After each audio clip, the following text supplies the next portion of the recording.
welcome to Go Lurk Yourself, a podcast about playing video games on the internet. My name is Crunky. No, I'm Cherry Cake.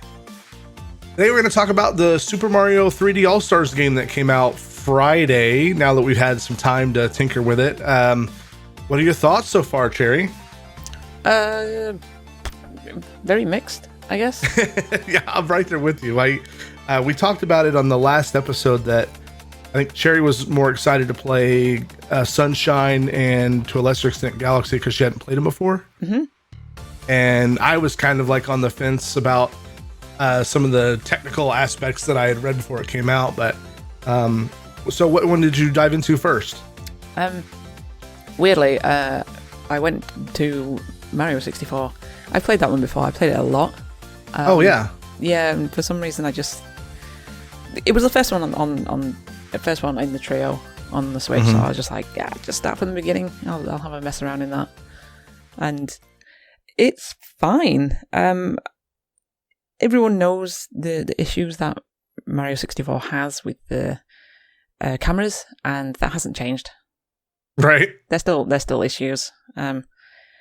But aside from that, if you can get past that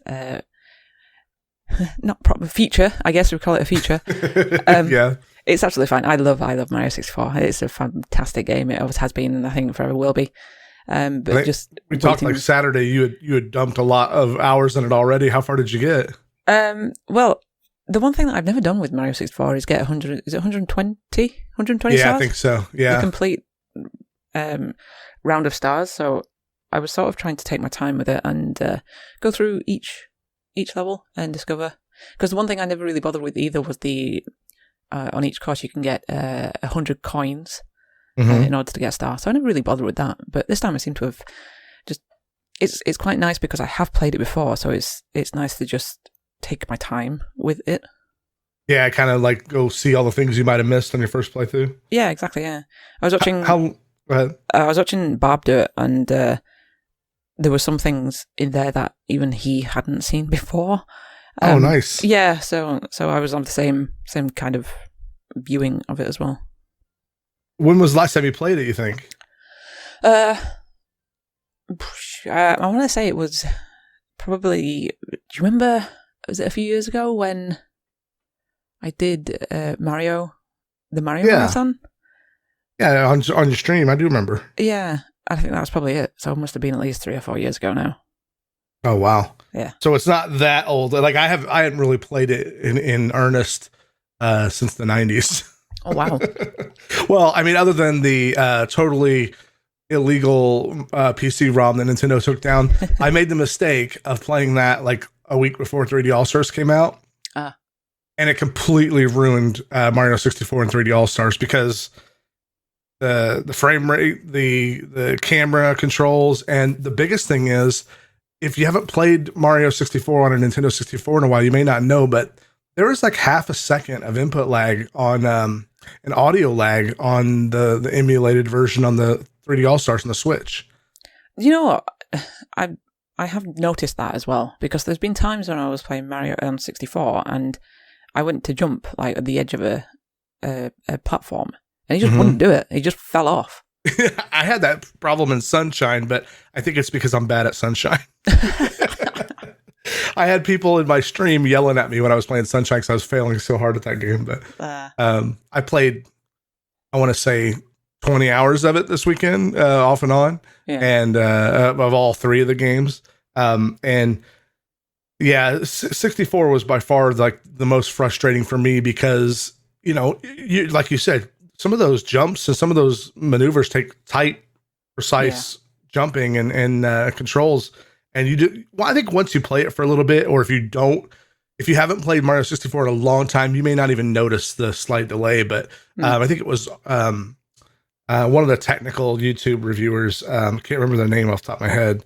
I was watching, and he had them side by side, and you could see like Mario would jump half a second sooner on the original on the N64, and then it would also like you'd hear Mario jump when he hit the top of his jump. You'd hear him say, you know, his little hoot he does when he jumps. Yeah, it would actually come later than on the N64, and I'm like, wow. When they slow it down, it looks really atrocious. Obviously, it's not that bad. Yeah. But man, I actually was streaming Saturday night, and I switched over from Mario 64 on the Switch to the port, and it was like, oh yeah, this feels so much better, because you know how on like a modern 3D game, when you tilt the stick, the camera kind of just pivots. Yeah. On the 3D All-Stars, you know this, but just telling the audience that if you push right, it's not like it's moving the camera one-to-one with your stick movement. It's literally you push right and it counts it as a button press, like on the N64 had those yellow C buttons. You know what I mean? Yeah. Well, funny thing is that I think it was you that first told me when they announced that this was going to be a thing, that the camera controls had been inverted for, I don't know if it was just for 64 or for all of them. But to be honest, I don't remember any different, and it hasn't affected my gameplay of it at all. So I don't, unless you have played it recently and obviously it's fresh in your mind, I really don't see the problem. The camera is jank, yeah, but whether it's inverted or not, I don't think it makes a difference. What drove me crazy back at the original release of Mario 64, and I guess I just got used to it because what the hell else are you going to do? You know, on I think it's the second level where you have to climb up Thwomp's tower, and there's a bridge that you run across that drops. Yes. And there's like a spinning piece of wood.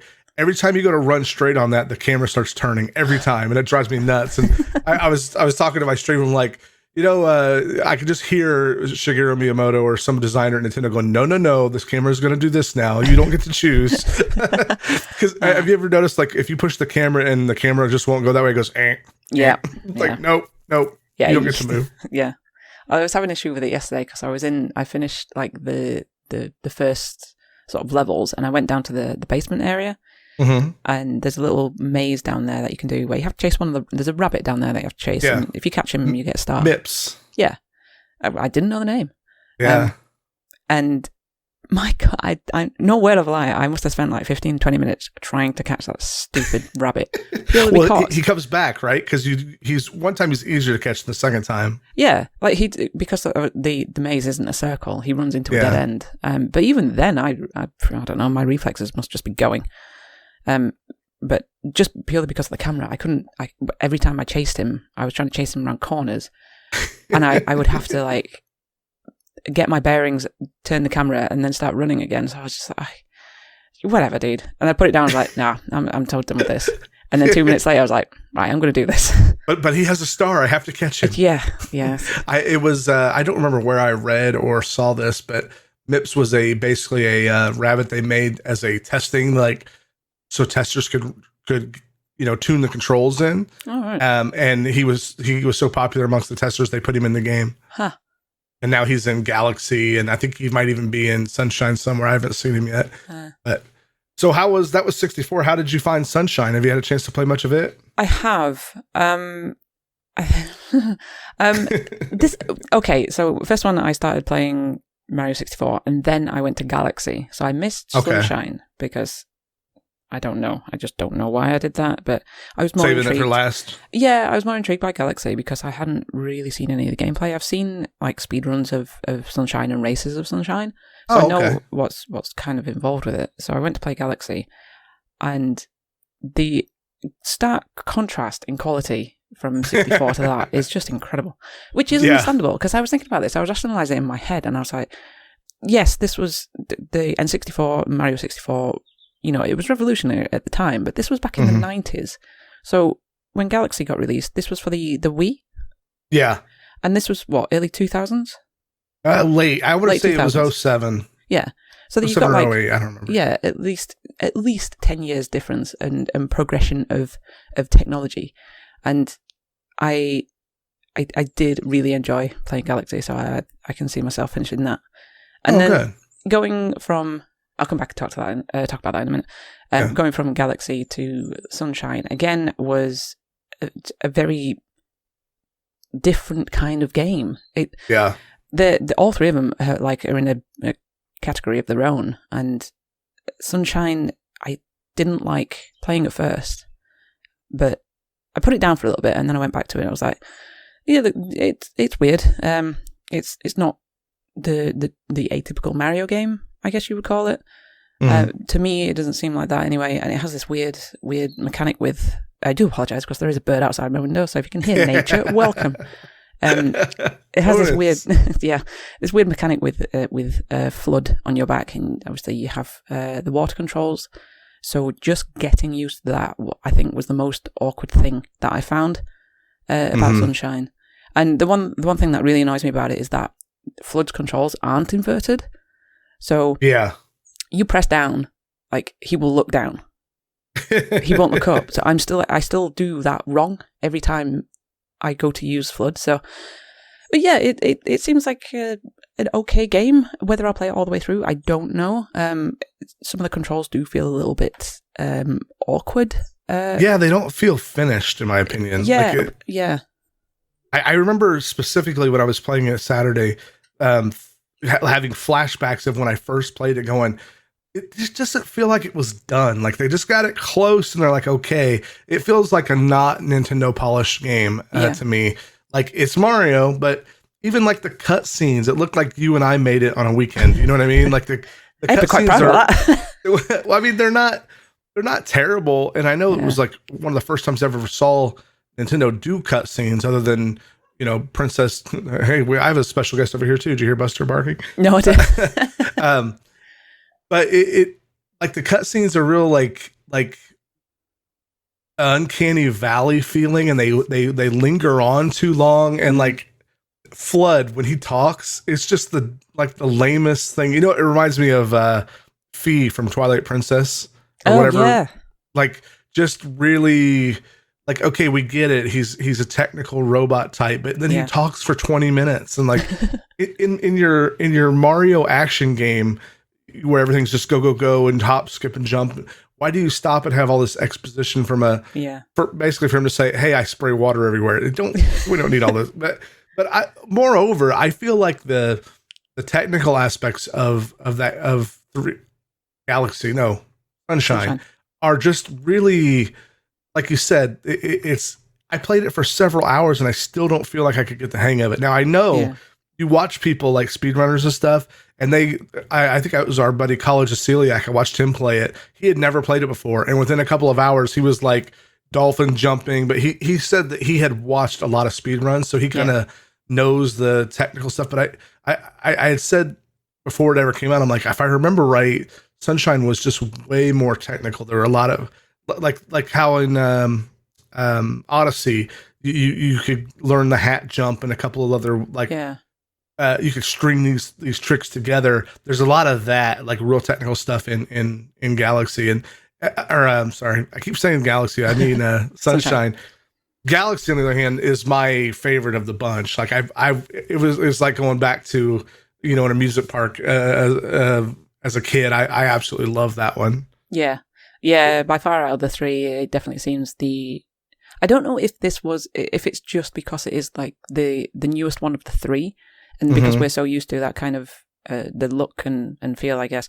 One feel I did get from Galaxy was it reminded me of Odyssey for some I don't know if it was just the self-contained levels, I guess, that you've got in Galaxy. You do like fly to different areas within each level, but I definitely got a feel of that Odyssey was quite influenced, or there were some aspects of it definitely in Odyssey.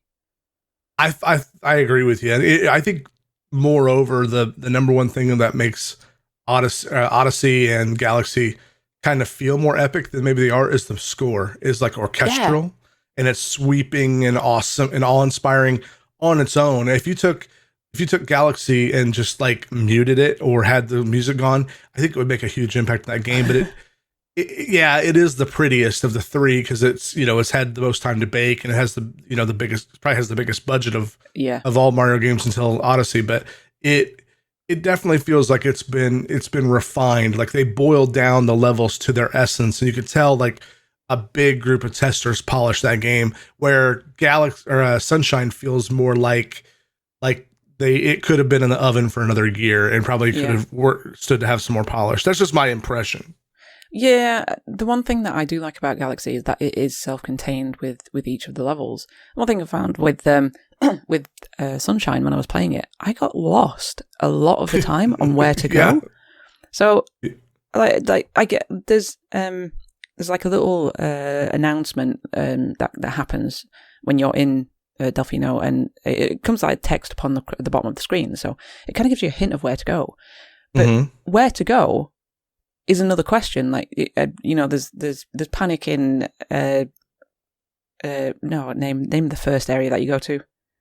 Oh, I don't remember the names of the places. It's the one with all the wires and stuff, and you bounce up. Yeah, that area. It's been a half an hour getting one shine in that level. Yeah, but then I came out of it and I was like, oh, okay, that's it. That's done. We'll run to the next one. So I spent like 10 minutes wandering around the town that was outside. Like, where do I go? It was like a piranha plant covered in mud on a dock somewhere. I think that's the second level. I literally just had to go into the same level that I just been into. Oh, you hadn't opened that. Yeah, because you have to have so many shines for that to appear, I think. But I was walking around trying to talk to the NPCs, trying to get them to tell me where to go. And then eventually when I heard it was, I can't remember the name of the place. I want to call it Belvita, but that's a biscuit, so ignore that. When Isle Delfino? No, the level that's within Delfino that I had to go to. Oh, yeah, the very first one. I don't remember the name of it either. Yeah. So I got a little bit frustrated at that. Yeah, I remember that when I played it back at release, it was like I made it to the Boo ghost house before I got pissed off and quit. Because moreover than the rest of them, Sunshine always feels like it's trying to, like you have to perform all these complex moves and get up high, and if you fall off, you got to start it all over again. Yeah. And specifically that first level, this is emblematic of my issue with Sunshine. There's a section where you have to climb to the very top of this tower. When you first go in, you go off to the left. There's like a series of towers, and you have to like wall jump between them. And then when you get to the top, there's it's the 8 red coins you get there. They're all scattered about that area. When you finally get them, the star appears at the very top of one of these things. So you have to go to get all the coins. You got to do all these acrobatic things, and that's fun. Get all the red coins, and then there's like a wind gust that looks kind of like a Boo from a distance that spawns around you, and you have to spray him. Otherwise, he's going to take about 2 laps, and he's going to dart you and hurt you for about a quarter of your health. Oh. And I'm like, I'm trying to do these intricate jumps, and this bastard keeps coming after me. And I have to stop and spray him, and then you have to accurately spray him, because if you use too much of your water, then you got to go back and load up Flood again and start all over from the ground up. And it felt like I just kept like having to restart, and I'm like, this is not Mario normally. You know what I mean? It's not what I find crazy good about Mario. But I determined to finish that game. I may not 100% get every sprite, but I'm going to or shine. But I am going to finish it. I'm going to beat the end of it just so I can see it. I think the concept of shine should have been quite good. But I feel like they were trying to build on Mario 64 with the kind of not open worldy, but like less rigid kind of structure. Yeah. But 64 nailed it, because they had the method of gathering stars, and you could only access certain areas when you had enough stars. And you knew which ones you could go to, because they had the flipping numbers on the door. So, like, right, it was clear. I need 3 stars. I need 3 stars to get into there. So I need to go back to that level and do so many to get into that area. Whereas Sunshine, it wasn't, I don't know, it might just be me having not played it at the time and just not understanding the concept of it. But yeah, it's not clicked with me yet, but I will play it for a bit more, and I might enjoy it. I don't know. I think that's one of the things that they learned with Odyssey. In Odyssey, you get the moons, right? You can just once you get a moon, it doesn't kick you out of the world. You can decide to stay and get another moon if you can. Yeah. In all the previous ones, and I think Galaxy as well. I know Sunshine and Mario 64. As soon as you get a star, you leave, and you have to go either go back in that world or go explore and try to find the next place. Yeah. And well, the thing with the N64 one was that depending on which star you go for, it will affect what is in the level itself. So I can understand why they did that. Yeah, for sure. And I think they kind of worked around that with Odyssey. Yeah. You know what I want to see? We talked about this maybe last week. The odd thing of them selling this game both physically and digitally only for a limited time makes me wonder if maybe they've got a third-party studio working on a full remake. I mean, you know how at the end of Odyssey it feels like you're at Peach's Castle again from Mario 64. Yes. Yeah. I wonder if they're going to have some third-party company make a Mario 64 remake in that engine. That would be amazing to go back and play that. Yeah, that would be incredible. And I think a lot of people wanted that this time around. Mm-hmm. But so your overall impression, I'm sorry, go ahead. No, keep going. I was going to say your overall impression of 3D All-Stars then is kind of, you said it was a mixed bag. Would you give it a score out of 10? Out of 10, I'd probably give it, I'd go 7. 7 or 8. Yeah. I think I agree. And I think that's fair because while some of its, issues annoy me, some of them are just, it's not a remaster. It's not a remaster really. It's basically just a collection. Yeah. With all of them thrown on there. And I think as fans, we've gotten used to, because the term remaster and remakes and collections, they've all been kind of thrown around. Was it Spyro that had a remaster?